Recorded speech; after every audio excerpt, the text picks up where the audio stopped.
এবার যুক্তরাষ্ট্রের নাগরিকত্ব নিলেন হাসিনা পুত্র জয়। আবেদন করলেন মার্কিন পাসপোর্টের। আওয়ামী লীগ নিষিদ্ধের একদিন পর 13ই মে যুক্তরাষ্ট্রের নাগরিকত্ব পেলেন তিনি। এতেই নিষিদ্ধ দলটির রাজনৈতিক অবস্থান নিয়ে ঝড় উঠেছে সোশ্যাল মিডিয়ায়। ছাত্র জনতার অভ্যুত্থানে দেশ ছাড়া আওয়ামী প্রধান শেখ হাসিনার ছেলে বাংলাদেশের নাগরিকত্ব ছেড়ে দেয়ায় তোপের মুখে পড়েছেন দলের নেতাকর্মীরাও।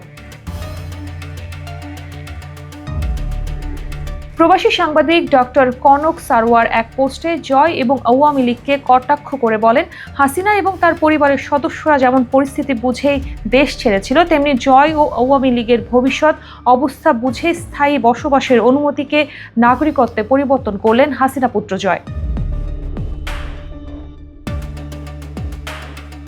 দেশের তৃণমূল আওয়ামী নেতাকর্মীদের উদ্দেশ্যে তিনি বলেন, হে আওয়ামী নেতাকর্মীগণ, বুঝলে বুঝপাতা, না হয় তেজপাতা। কনক সারওয়ারের এমন পোস্টের পর আওয়ামী লীগ পুনর্গঠনে জয়ের ভূমিকা নিয়ে প্রশ্ন তুলেছেন নেটিজেনরা। কাকতালীয়ভাবে গুম, খুন, গণহত্যা সুনির্দিষ্ট অভিযোগে অভিযুক্ত আওয়ামী লীগের কার্যক্রম নিষিদ্ধ এবং দলীয় নিবন্ধন স্থগিতের পরদিনই তার বাংলাদেশের নাগরিকত্ব ত্যাগের ঘটনাকে ঐশী ইঙ্গিত বলেও মন্তব্য করেছেন অনেকে।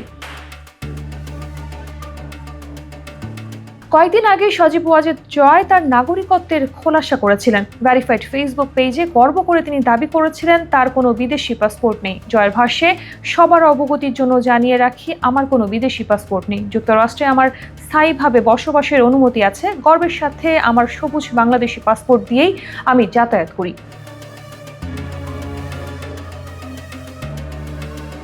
এমন পোস্টের পর তার মার্কিন পাসপোর্টের আবেদন নতুন করে ভাবাচ্ছে আওয়ামী সমর্থকদের। সূত্রমতে 10 মে যুক্তরাষ্ট্রের ওয়াশিংটন ডিসির ইউএস সিটিজেনশিপ সেন্টারে সজীব ওয়াজেদ জয় দেশটির নাগরিকত্বের জন্য শপথ নেন এবং পরে নাগরিকত্ব সার্টিফিকেট গ্রহণ করেন।